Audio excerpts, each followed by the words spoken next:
Assalamualaikum warahmatullahi wabarakatuh. Pada video saya kali ini saya akan menjelaskan tentang bentuk dasar dari kalimat logika, yaitu konjungtif normal form dan disjungtif normal form. Jika sebelumnya di video-video sebelumnya pernah saya jelaskan bahwa kalimat logika itu tersusun dari kalimat logika yang sederhana itu tersusun dari operator and, or, dan juga negasi gitu kan ya, kombinasi operator tersebut. Sehingga sebetulnya jika kita lihat dari operator dasarnya, maka ada bentuk dasar dari kalimat logika. Nah, ada dua jenis, yaitu konjungtif normal form dan disjungtif normal form. Nah, konjungtif ini identik dengan operator and. Nah, di sini jika Anda lihat bentuk dari si CNF, itu biasanya penghubung antara satu proposisi dengan proposisi lainnya menggunakan operatornya adalah and. Nah, seperti itu. Jadi, karena konjungtif ya, jadi si operator penghubung antara satu proposisi dengan proposisi lainnya atau proposisi gabungan dengan proposisi gabungan lainnya, itu adalah menggunakan operatornya and. Misalkan saja seperti ini, kita punya tiga proposisi gabungan di sinilah ya, ada tiga proposisi gabungan. Nah, dari tiga proposisi gabungan itu dihubungkan dengan operator and di sini. Nah, ini adalah bentuk konjungtif. Nah, sementara yang di dalam kurungnya itu harus menggunakan operator or. Nah ya, jadi gampangnya sih kalau CNF itu yang di dalam kurungnya pakai or, penghubung antara kurung itu menggunakan and gitu ya. Jadi ini adalah bentuk dasar menggunakan konjungtif normal form gitu. Atau mungkin bisa juga kayak misalnya mungkin seperti ini. Jadi misalkan kita punya P1 gitu ya, N gitu. Terus yang di sini kita punya P2 or P3 misalkan gitu ya. N lagi P3 P3 negasi misalkan gitu dan seterusnya. Nah, ini juga bisa dikatakan bentuk CNF. Jadi kalau bentuk CNF itu adalah penghubung antara proposisinya menggunakan and. Sementara kalau kita punya proposisi gabungan ya, nah ini dia penghubungnya harus pakai or yang di dalamnya. Ya kalau pakai and ya bongkar aja sih kurungnya gitu kan ya gampangnya. Nah, itu adalah bentuk CNF. Sementara kalau bentuk DNF, DNF itu berarti disjungtif normal form. Disjungtif itu berarti berkaitan dengan operator logika or. Nah, ini berarti kebalikannya ya. Jadi operator yang digunakan sebagai penghubung dari satu proposisi dengan proposisi lainnya itu adalah menggunakan operatornya adalah or. Jadi kalau misalnya kita punya proposisi gabungan seperti ini, nah jadi penghubung antar proposisi gabungan yang di dalam kurung gitu, yang di luar kurungnya itu kita pakai or.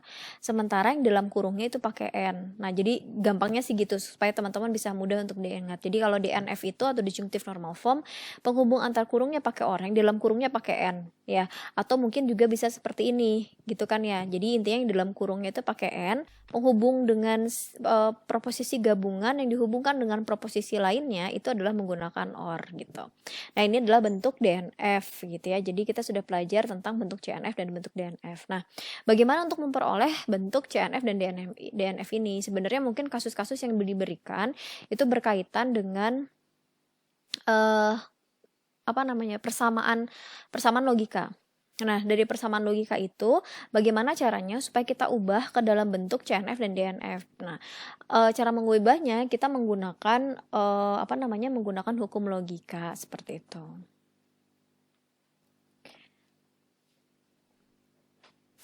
Nah, nanti mungkin kita akan coba latihan soal untuk CNF dan DNF. Nah, seperti ini. Jadi misalkan saja di sini kita punya persamaan PN P implikasi Q. Nah, bentuk ini kalau kita lihat belum merupakan bentuk dasar ya. Jadi belum bentuk CNF ataupun bentuk DNF. Walaupun di situ ada penghubungnya adalah N di luar sini, tapi ini kita belum katakan adalah bentuk CNF. Kenapa? Karena yang di dalam kurungnya itu masih pakai implikasi. Nah, cara untuk mengubahnya maka teman-teman gunakanlah hukum logika. Jadi kalau di sini teman-teman lihat ya, kita sederhanakan seperti biasa begitu ya. Jadi implikasinya kita jabarkan jadi PN negasi P or Q gitu. Nah, gimana caranya supaya bisa dapat bentuknya DNF? Ingat kalau DNF itu yang di dalam kurungnya harus N, penghubung antar kurungnya adalah or. Nah, ini pasti ini harus didistribusikan, karena kalau kita distribusikan udah otomatis nih yang N-nya akan di dalam, betul nggak ya? Sementara yang or-nya nanti akan ada di luar kurung. Nah, sehingga jika teman-teman sudah memperoleh persamaan seperti ini, maka lakukan proses distribusi gitu. Jadi kalau didistribusikan kan jadi PN negasi P or PN Q. Nah, sehingga Anda perhatikan di sini N-nya ada di dalam kurung, penghubung antara kurungnya adalah pakai OR. Nah, maka bentuk ini sudah bentuk DNF. Nah, ini Anda tidak perlu menjabarkan sampai dengan bentuk paling sederhana ya. Jadi kalau misalnya kita lihat di sini, ini mungkin bisa dapat nilainya false gitu ya, false di-OR-kan dengan PN key. Kayak nggak perlu, sebenarnya ini sudah selesai sampai di sini pun sudah cukup. Ya, jadi tidak perlu Anda sederhanakan ke dalam bentuk yang paling sederhananya, nggak perlu gitu ya. Jadi kalau diminta bentuk CNF dan DNF. Nah, sekarang soal nomor 2. Ubah kalimat ini ke dalam bentuk DNF-nya. Nah, ini karena ada implikasi, jadi kita coba jabarkan gitu. P OR negasi P implikasi Q OR Q implikasi negasi R. Kita coba di sini kita jabarkan dalam kurung ini dulu. Jadi hasilnya adalah negasi Q OR negasi R. Yang lainnya belum kita sederhanakan. Kemudian langkah yang berikutnya kita sederhanakan implikasi yang di sini. Berarti P OR Q gitu ya. P OR Q, ini kurungnya kurang, maaf.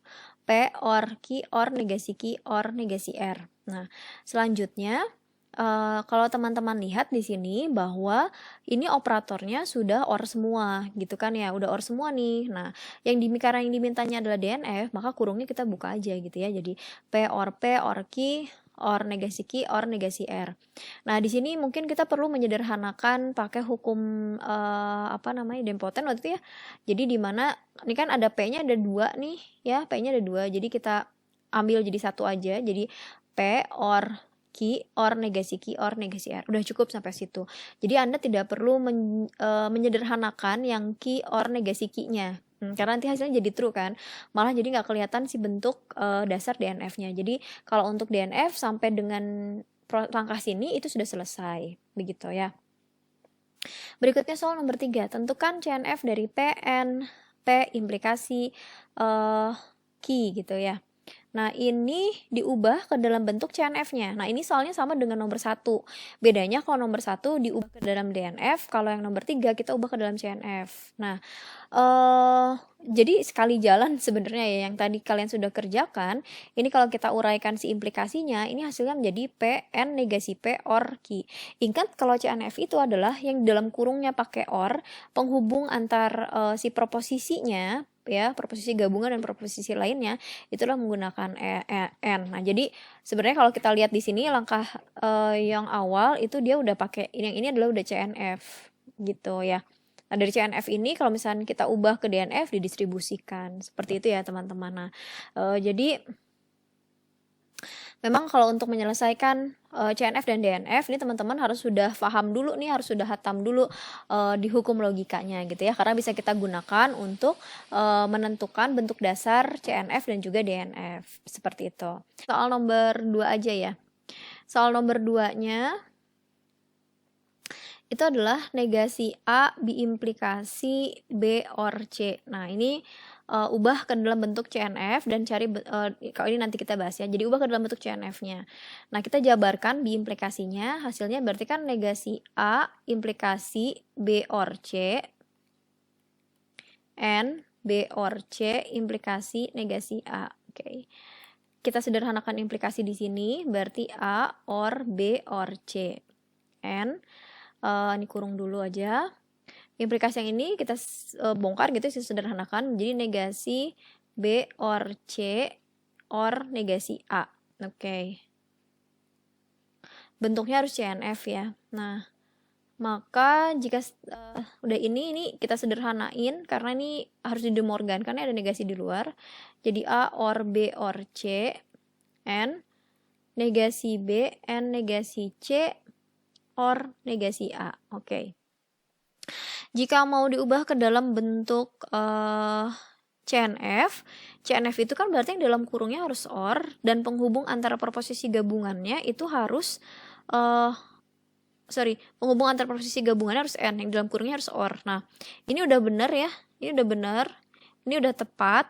Nah, sekarang yang ini nih, yang ini masih belum ke dalam bentuk CNF ya kalau kita lihat. Nah, paling mungkin kita lakukan adalah mendistribusikan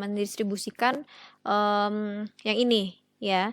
Jadi ini saya tulis dulu lagi aja yang depannya. Jadi A OR B OR C, N. Ini kita distribusikan. Jadi negasi A OR negasi B, N negasi A or negasi C. Oke, nah sekarang kita buka kurungnya. Jadi A or B or C, N negasi A or negasi B, N negasi A or negasi C. Oke, nah ini sudah diubah ke dalam bentuk CNF. Jadi kalau Anda perhatikan di sini, operator di dalam kurungnya sudah pakai OR dan operator antar proposisi gabungannya itu sudah menggunakan operator AND gitu. Nah, itu adalah bentuk CNF dan DNF. Oke, sekian video penjelasan saya tentang CNF dan DNF. Di video berikutnya saya akan menjelaskan tentang FDNF dan FCNF. Terima kasih. Wassalamualaikum warahmatullahi wabarakatuh.